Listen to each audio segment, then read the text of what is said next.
Halo Bapak Ibu. Haleluya, selamat pagi. Hari ini kita memperingati kematian Tuhan Yesus 2000 tahun yang lalu di atas kayu salib, saudara. Amin.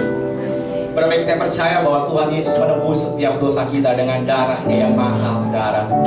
Dia memberikan nyawanya menggantikan setiap kehidupan kita, saudara. Amin. Kita yang tadinya berdosa, Tuhan melayakkan setiap kita. Dia menebus setiap dosa kita. Dan kita boleh memperoleh pengharapan yang baru dari Tuhan Yesus. Amin. Yang bersuka cita bisa lambaikan tangannya, saudara. Siapa dahulu kita mari bersama-sama yuk Bapak Ibu. Kita mau satukan hati kan berdoa sebelum kita beribadah pada pagi hari ini, saudara. Korabaya shikralabaya. Tuhan, terima kasih, kami mengucap syukur Tuhan untuk hari ini. Tuhan, kami boleh memperingati kematian-Mu ya Tuhan di atas kayu salib 2000 tahun yang lalu. Kami percaya darah-Mu tercurah bagi setiap kami, Tuhan. Darah-Mu menebus setiap dosa kami, Tuhan Yesus. Terima kasih Tuhan. Biarlah pagi hari ini kami mengingat akan setiap pengorbanan-Mu ya Tuhan bagi setiap kehidupan kami. Kami percaya Tuhan, Engkau melayakkan setiap kami pada hari ini, Tuhan. Kami datang kepada Tuhan Yesus. Kami mau mengucap syukur Tuhan atas segala kebaikan Tuhan dalam setiap kehidupan kami. Terima kasih Tuhan Yesus untuk pengorbanan-Mu yang sungguh dahsyat, sungguh luar biasa Tuhan. Engkau memberikan nyawa-Mu bagi setiap kami Tuhan. Bahkan kami percaya Tuhan, Engkau sungguh mengasihi setiap kami ya Tuhan Yesus. Biarlah pagi hari ini Tuhan, kami mau memberikan pujian penyembahan kami yang terbaik buat Tuhan Yesus. Sebab Engkau telah mati bagi setiap kami Tuhan. Engkau menebus setiap dosa kami. Engkau menebus setiap pelanggaran kami ya Tuhan. Biar pagi hari ini Tuhan, kami mau datang sujud di hadapan-Mu ya Tuhan. Kami mau mengucap syukur akan segala kebaikan Tuhan Yesus dalam kehidupan kami. Sungguh luar biasa ya Bapa. Terima kasih Tuhan. Terima kasih Bapa untuk kasih setia-Mu yang melimpah, yang besar bagi setiap kehidupan kami Tuhan. Terima kasih Bapa, terima kasih Tuhan Yesus. Kami akan mulai ibadah kami ini Tuhan Yesus. Biar Kau pimpin ibadah ini dari awal pertengahan hingga akhirnya Tuhan. Biar kemuliaan-Mu Tuhan turun atas setiap kami Tuhan. Perkenanan-Mu turun atas setiap kehidupan kami ya Tuhan. Engkau ambil alih ibadah ini ya Bapa. Biar Roh Kudus-Mu ya Tuhan penuhi ruangan ini Tuhan. Melawat menjamah setiap kami ya Tuhan Yesus. Terima kasih Tuhan, terima kasih Bapa. Segala pujian, segala hormat, segala kemuliaan hanya bagi nama Tuhan Yesus. Hanya di dalam nama Tuhan Yesus kami sudah berdoa dan kami siap beribadah. Yang siap beribadah sama-sama kita katakan amin. Berikan tepuk tangan yang dahsyat buat Tuhan Yesus, saudara. Jangan duduk kembali, tetap dalam hadirat Tuhan. Kita mendengarkan satu pujian, saudara. Haleluya.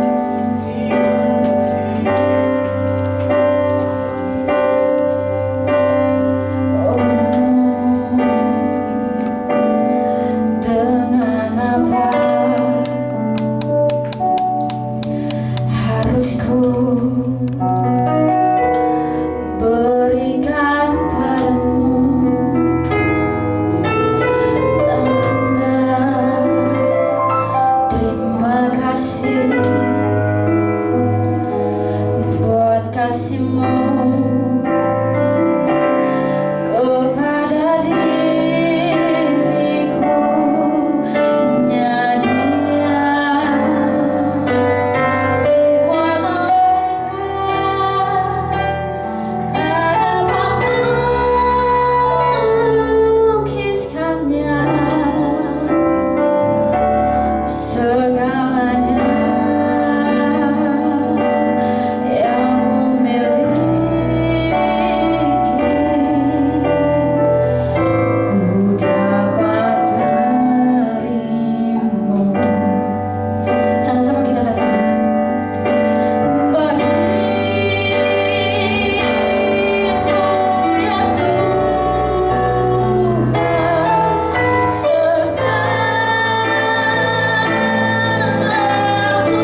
hati kami Tuhan. Dan kami percaya ketika kami memuji Tuhan, nama Yesus ditinggikan bagi setiap kehidupan kami Tuhan. Nama Yesus ditinggikan bagi segala bangsa ya Tuhan Yesus. Terima kasih Bapa. Dalam nama Tuhan Yesus kami siap memuji Tuhan. Yang siap memuji Tuhan sama-sama kita katakan amin. Dengan tangannya dahsyat buat Tuhan Yesus.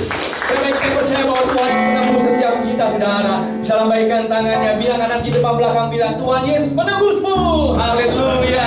Dengan darahnya yang mahal, Dia menembus setiap dosa kita. Haleluya.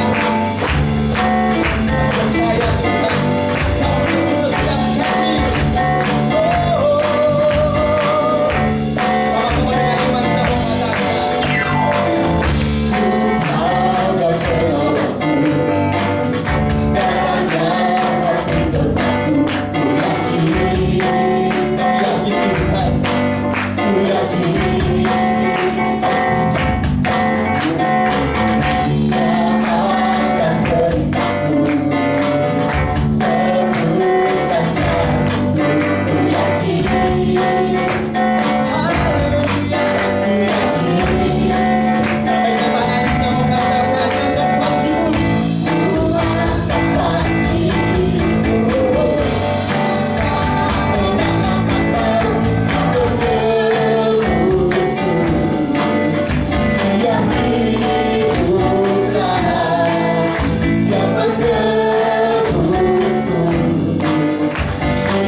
Sama-sama dengan iman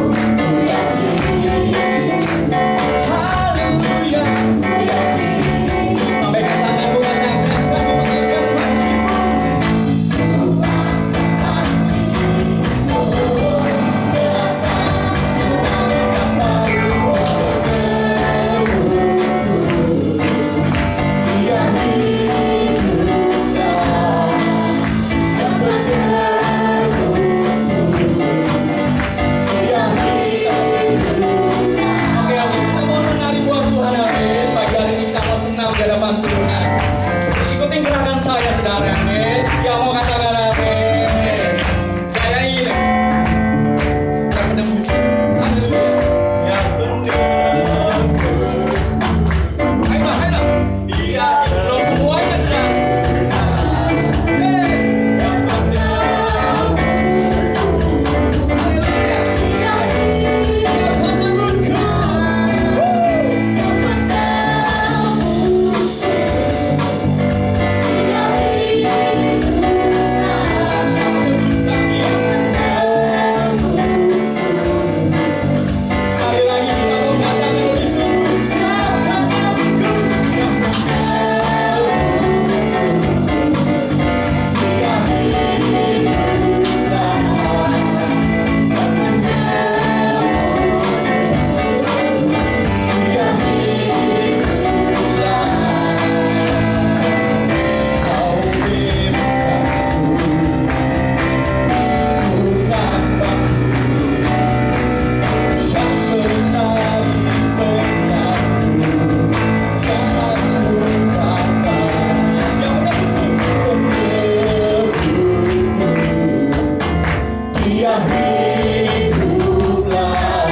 hidup kami, Yesus. Horabaya, shikalabaya, rabaya, rabaya. Shikalabaya, rabaya, rabaya, rabaya. Terima kasih Tuhan untuk pengorbanan-Mu di atas kayu salib menebus setiap dosa kami, Tuhan. Terima kasih dengan darah-Mu yang sungguh mahal, Tuhan. Biar pagi hari ini kami menaikkan setiap pujian penyembahan kami di hadapan Tuhan dengan segenap hati kami, Tuhan. Kami membalas setiap kebaikan Tuhan. Kami mau membalas setiap pertolongan-Mu di atas kayu salib menebus setiap dosa kami, Tuhan. Orabaya, shikalabaya, rabaya, rabaya. Terima kasih Tuhan, terima kasih. Shikalabaya, rabaya, rabaya.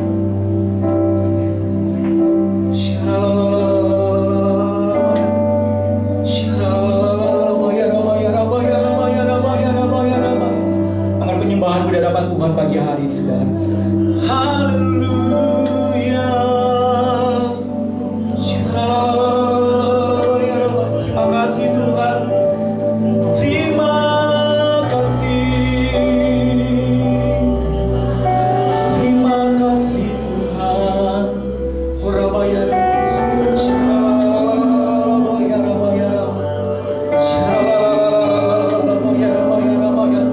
Terima kasih untuk pengorbanan-Mu ya Tuhan. Terima kasih untuk pengorbanan-Mu di atas kayu salib menebus setiap kami, Tuhan. Biarlah pagi hari ini kami mau menyenangkan hati-Mu ya Tuhan. Kami mau mengingat segala pengorbanan-Mu, kebaikan-Mu bagi hidup kami, Tuhan. Oh Ramaya Shalom. Sungguh Kau dahsyat bagi kami. Haleluya. Terima kasih.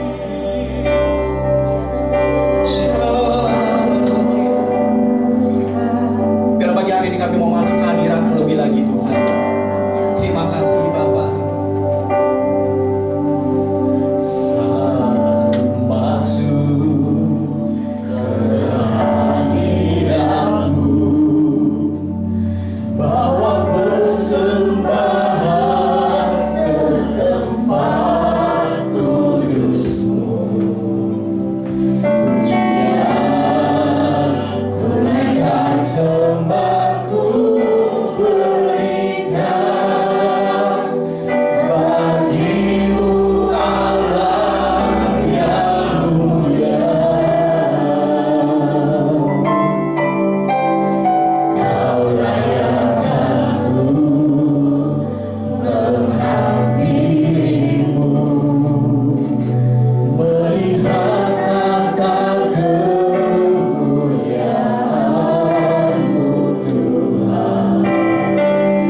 dirinya untuk melayani, saudara. 3,5 tahun Tuhan Yesus mengabarkan berita baik bagi setiap manusia, saudara. Bahkan dengan 3 keping uang perak Yesus dikhianati. 3 kilometer dia harus memikul salibnya, saudara. Dan 3 liter darah tercurah bagi setiap kita, untuk dia menebus setiap dosa kita, menebus setiap pelanggaran kita. Bahkan Yesus mengangkat kita dari lembah kekelaman menuju terangnya yang ajaib, saudara. Bahkan kita percaya hari ini Tuhan mau katakan 3 kata bagi setiap kita, saudara.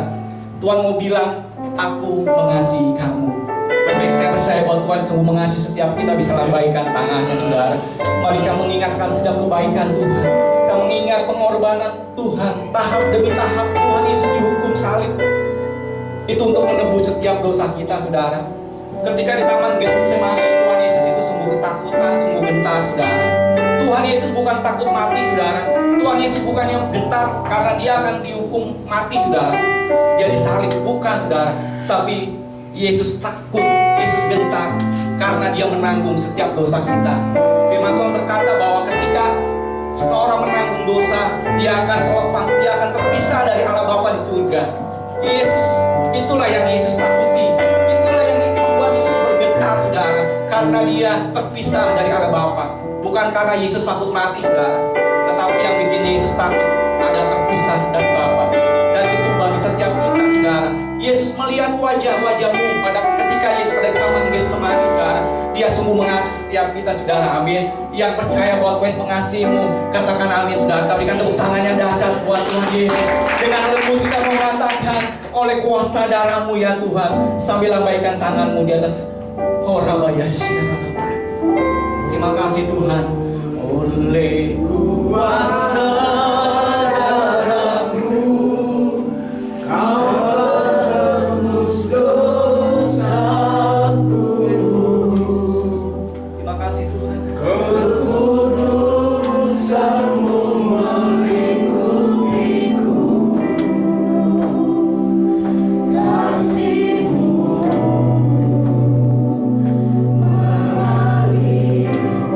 memulihkan hidup.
kasih Tuhan.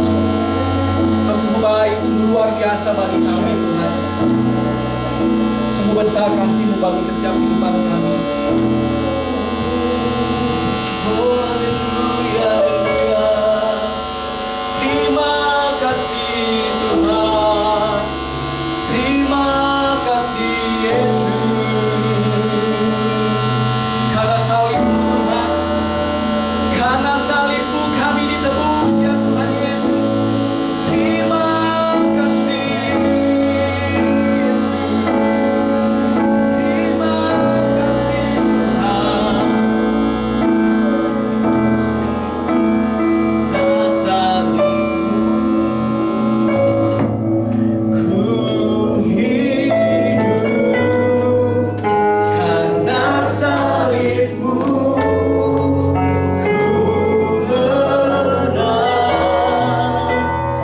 Engkau yang berkuasa, sanggup melakukan mujizat-Mu. Karena salib-Mu, karena salib-Mu ku hidup. Karena salib-Mu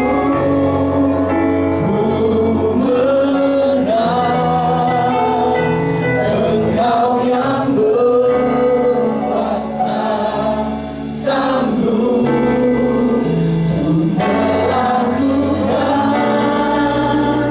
mujizat-Mu di hidupku.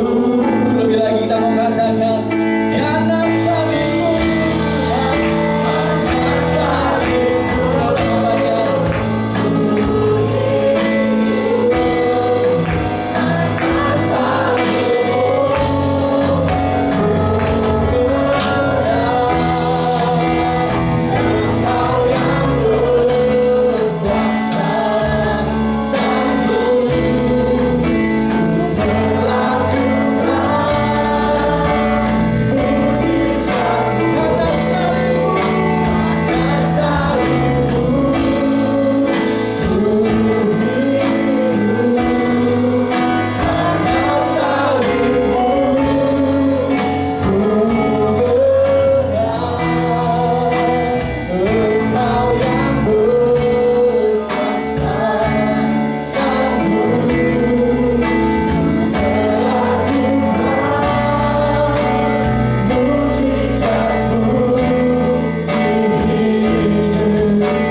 Kita berikan tepuk tangan yang dahsyat buat Tuhan Yesus.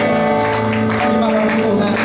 Bila kami mendengar firman-Mu ya Bapa, biarlah firman yang boleh disampaikan oleh hamba-Mu Pastor Niko Tuhan, boleh menjadi kekuatan bagi setiap kehidupan kami, untuk menjadi rema bagi hidup kami ya Bapa. Terima kasih Tuhan. Segala pujian, segala hormat bagi nama Tuhan Yesus. Jadi dalam nama Tuhan Yesus kami berdoa, mengucap syukur dan mendengarkan firman-Mu ya Bapa. Yang siap katakan amin. Silakan. Terima kasih.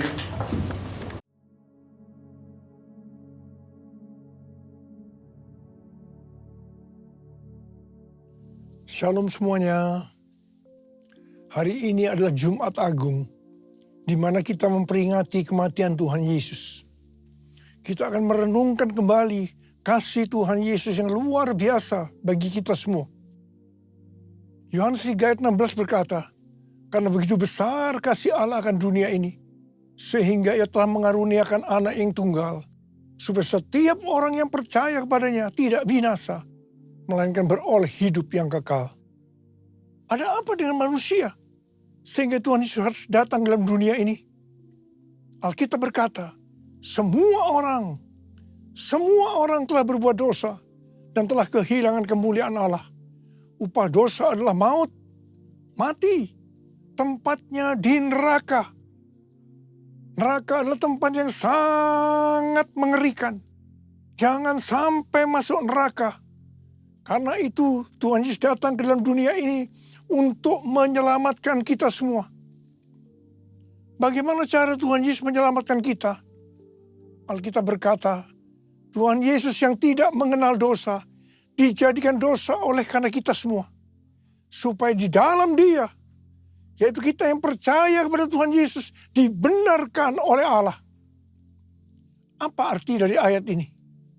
Tadi dikatakan semua orang telah berbuat dosa dan telah kehilangan kemuliaan Allah. Upah dosa adalah maut, mati. Jadi Tuhan Yesus harus mati menggantikan saudara dan saya. Salibnya, salibnya, selamanya mulia. Dosaku disucikan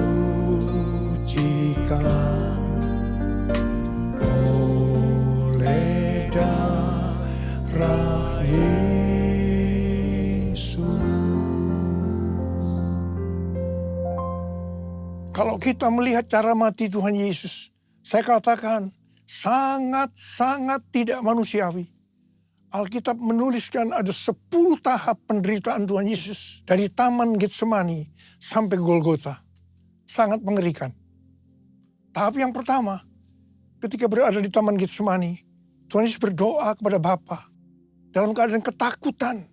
Sampai peluhnya seperti tetes-tetes darah yang jatuh ke tanah. Pada saat itu seorang malaikat turun untuk menguatkan Tuhan Yesus.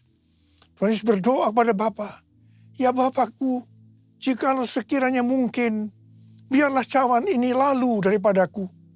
Tetapi jangan seperti yang ku kehendaki, melainkan seperti yang kau kehendaki."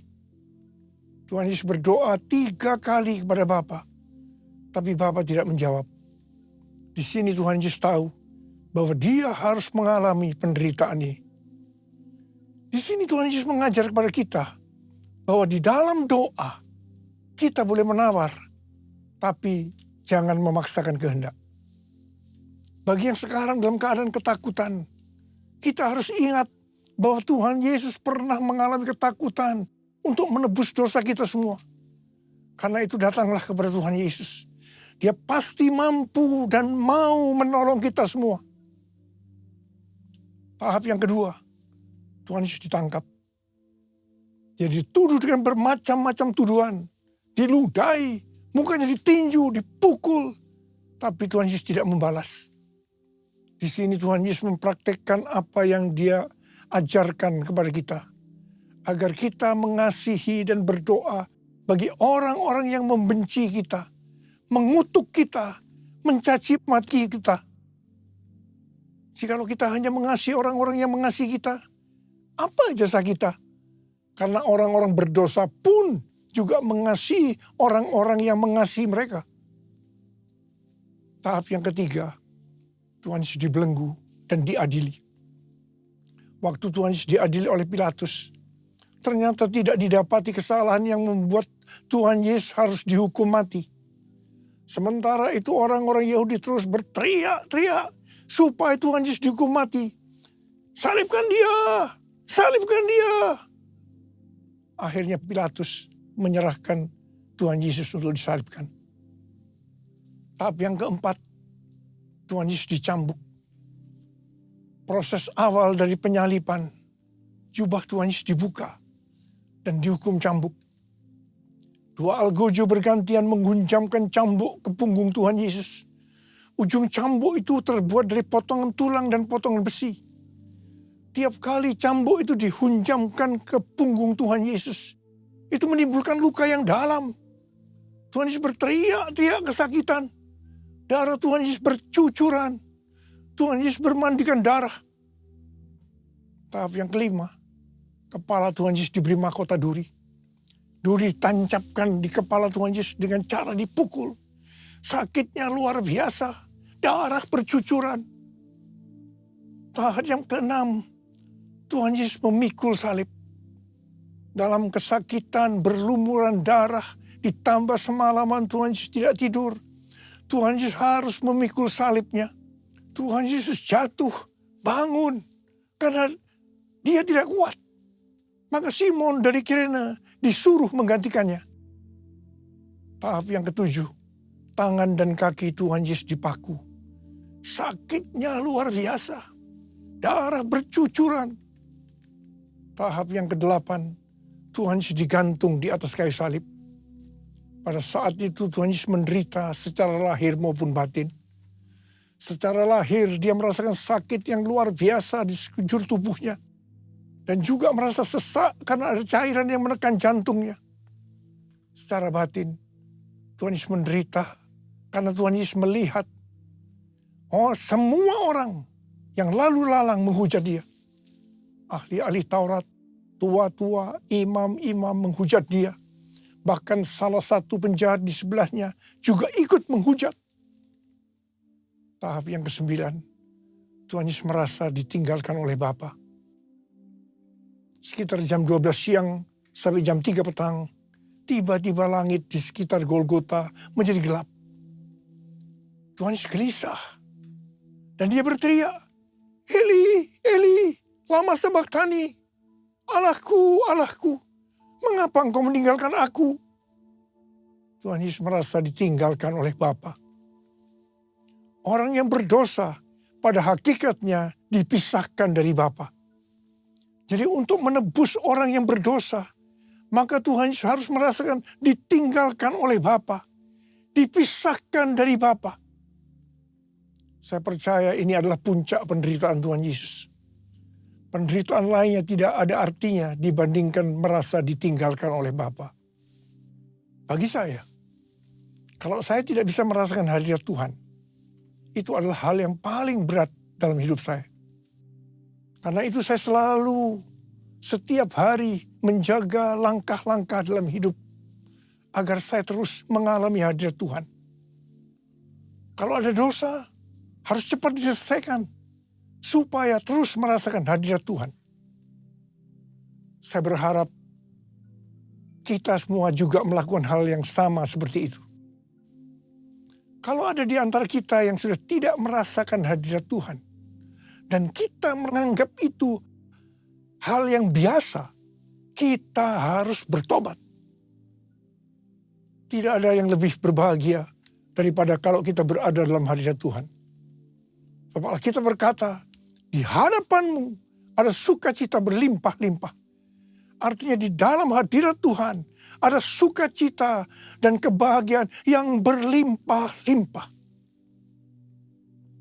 Tahap yang ke-10. Tuhan Yesus berkata, sudah selesai. It is finished. Ya Bapa, ke dalam tanganmu kuserahkan nyawaku. Lalu Tuhan Yesus mati. Pertanyaannya, mengapa Tuhan Yesus harus mati dengan cara demikian? Mengapa tidak dengan cara yang mudah? Dipenggal kepalanya, selesai. Mengapa Tuhan Yesus harus mati dengan bermandikan darah? Alkitab katakan, tanpa penumpahan darah, tidak ada pengampunan dosa. Untuk mengampuni dosa saudara, dosa saya. Tuhan Yesus harus mati dengan cara demikian. Selain itu, apalagi yang Alkitab katakan dengan cara mati Tuhan Yesus yang seperti itu? Yang pertama, penyakit kitalah yang ditanggungnya. Yang kedua, penderitaan kita yang dipikulnya. Dan oleh bilur-bilurnya kita disembuhkan. Tak terukur kasih-Mu Yesus, Kau telah mati gantikan diriku. Kau curahkan darah-Mu untuk tebus dosaku. Layaklah Kau Tuhan dipuji dan disembah dengan segenap hatiku. Layaklah Kau Tuhan dipuji dan disembah dengan segenap jiwa ragaku. Dengan segenap jiwa ragaku. Tuhan Yesus mati karena dosa-dosa kita. Dia dikuburkan Tetapi pada hari yang ketiga, dia dibangkitkan. Haleluya! Tuhan Yesus tidak selamanya mati. Tapi pada hari yang ketiga, Tuhan Yesus dibangkitkan. Apa yang Alkitab katakan kalau sampai Tuhan Yesus tidak bangkit? Yang pertama, sia-sialah pemberitaan firman Tuhan. Saya di sini memberitakan firman Tuhan. Tidak ada artinya. Sia-sia. Tetapi puji Tuhan, Tuhan Yesus hidup. Tuhan Yesus bangkit. Pemberitaan firman Tuhan menjadi tidak sia-sia. Hal yang kedua, kalau sampai Tuhan Yesus tidak bangkit, sia-sialah kepercayaan kita. Dan kita akan tetap mati di dalam dosa-dosa kita. Demikian juga dengan orang-orang yang mati di dalam Tuhan. Mereka akan tetap binasa. Tetapi puji Tuhan, Tuhan Yesus bangkit. Kita tidak akan mati di dalam dosa-dosa kita. Tetapi kita akan bersama-sama dengan Tuhan Yesus selama-lamanya. Haleluya! Hal yang ketiga, kalau sampai Tuhan Yesus tidak bangkit, kita adalah orang-orang yang paling malang dari segala manusia. Tetapi puji Tuhan, Tuhan Yesus bangkit. Kita bukan orang-orang yang paling malang, tetapi justru orang yang paling beruntung dari segala manusia. Ada berapa banyak orang-orang yang paling beruntung dari segala manusia? Boleh angkat tangan kita. Sebab dia hidup, ada hari esok. Sebab dia hidup, ku tak gentar. Karena ku tahu dia pegang hari esok. Hidup jadi berarti sebab dia hidup. Hidup jadi berarti sebab dia hidup. Hidup jadi berarti sebab Yesus hidup. Karena Tuhan Yesus hidup, maka ada hari esok. Karena Tuhan Yesus yang pegang hari esok saudara dan saya, dia hidup. Dia berkata kepada kita semua, jangan kamu khawatir. Jangan kamu khawatir apa yang akan kamu makan, apa yang akan kamu minum, apa yang akan kamu pakai. Semua itu dicari oleh bangsa-bangsa yang tidak mengenal Allah. Tetapi Bapamu di sorga tahu, kamu memerlukan semuanya itu. Karena itu, carilah dulu kerajaan Allah dan kebenarannya. Maka semuanya, apa yang saya butuhkan? Apa yang saya butuhkan akan ditambahkan kepadamu. Yang percaya katakan, amin. Karena Tuhan Yesus hidup, maka mujizat-mujizat yang dilakukan oleh Tuhan Yesus masih ada sampai dengan hari ini. Orang buta melihat, orang lumpuh berjalan, orang tuli mendengar, orang mati dibangkitkan, orang kusta menjadi tahir, dan kepada orang-orang miskin diberitakan kabar baik. Karena Tuhan Yesus hidup, maka tema yang Tuhan berikan untuk tahun 2025 adalah bahwa tahun 2025 adalah tahun penuaian. The year of harvest. The year of harvest. Tahun 2025 adalah tahun penuaian jiwa-jiwa yang besar. Dan yang terakhir, sebelum Tuhan Yesus datang kembali, Roh Kudus Pentakosta ketiga sedang bergerak ke seluruh dunia. Harvest now. Jesus for everyone. Jesus for everyone. Jesus for everyone. Jesus for everyone. Jesus for everyone. Jesus for everyone. Jesus for everyone. Hari-hari ini Tuhan selalu mengingatkan kepada kita tentang tahun 2033. Banyak organisasi-organisasi Kristen, aliran-aliran kekristenan yang sepakat bahwa target untuk menyelesaikan amanat agung adalah tahun 2033. Sesuai dengan Matius 24 ayat 14 yang mengatakan, kalau Injil Kerajaan ini sudah diberitakan di seluruh dunia, menjadi kesaksian bagi semua bangsa. Dengan kata lain, kalau amanat agung sudah selesai, baru setelah itu tiba kesudahannya. Baru setelah itu Tuhan Yesus datang kembali. Kata baru sesudah itu, tidak ada seorang pun yang tahu itu kapan. Bisa 1 hari, 1 minggu, 1 tahun, yang jelas tidak akan lama. Sebab Tuhan Yesus berkata, aku datang segera. 1 Petrus 4 ayat 7 berkata, kesudahan segala sesuatu sudah dekat, karena itu kuasailah dirimu dan waspadalah supaya kamu dapat berdoa. Jadi dalam menunggu kedatangan Tuhan Yesus kedua kalinya, yang sudah semakin dekat, kita harus banyak berdoa, memuji, dan menyembah Tuhan dalam unity siang dan malam.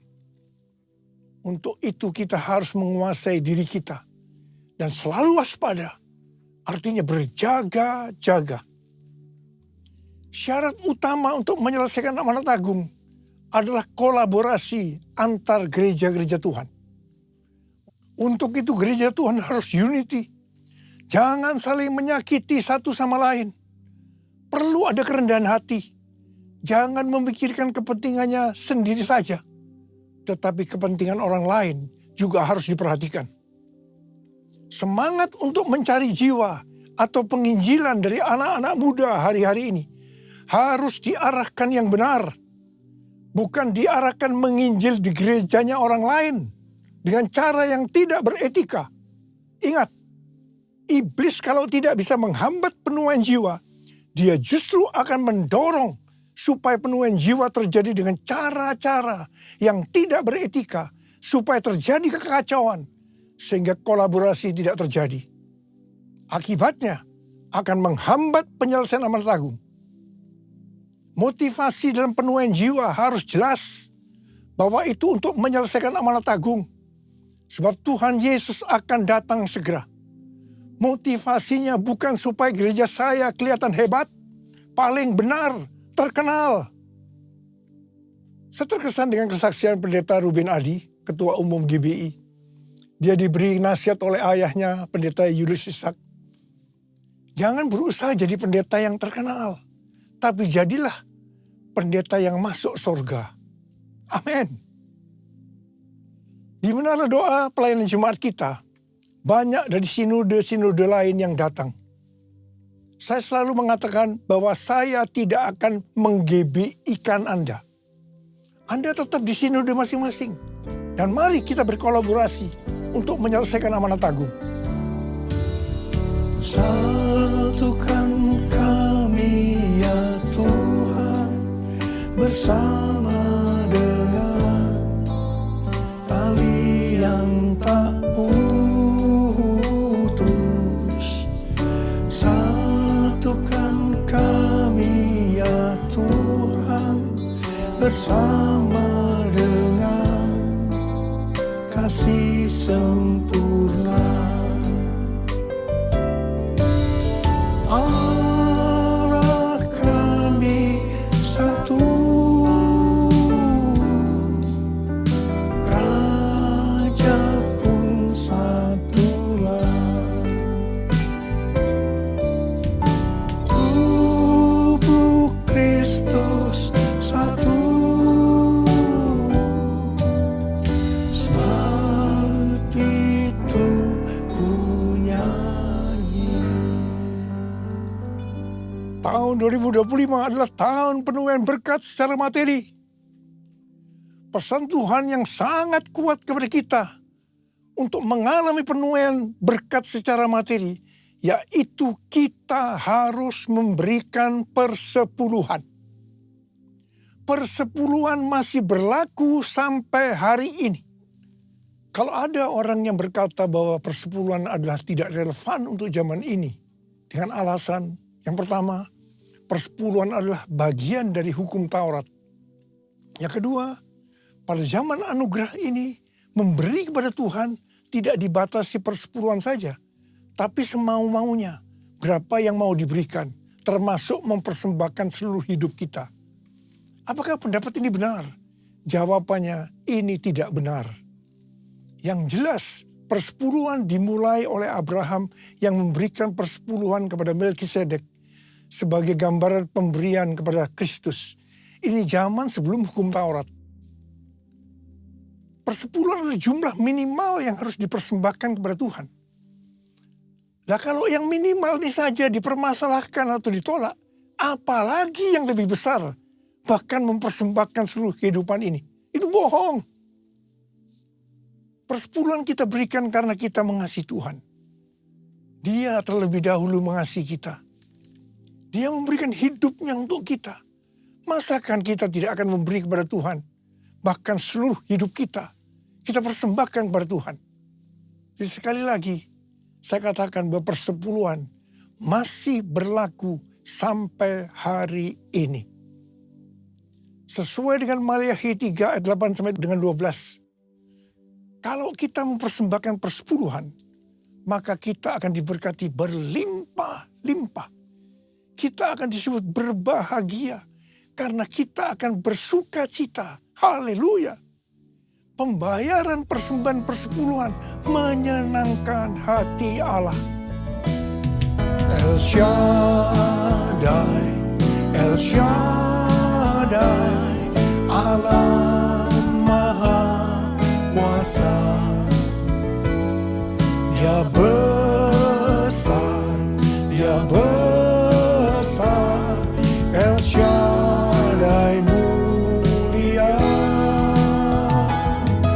El Shaddai, El Shaddai, Allah Maha Kuasa. Berkat-Nya melimpah,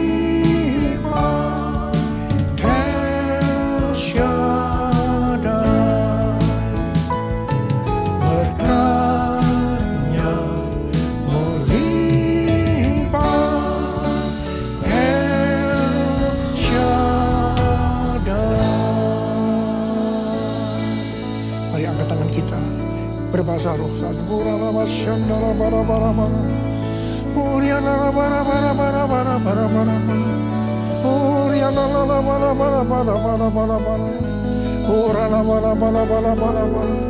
Tuhan, memasuki tahun 2025, tahun yang sulit ini Tuhan. Hamba-Mu tahu berkat-Mu melimpah buat anak-anak-Mu. Mereka yang memberikan persepuluhan akan Tuhan berkati berlimpah, limpah, limpah. Terima, terima, terima, terima, terima, terima, terima. Tuhan, makasih Tuhan. Terima kasih, terima kasih, terima kasih, terima kasih. Terima kasih, terima kasih Bapak. Terima kasih.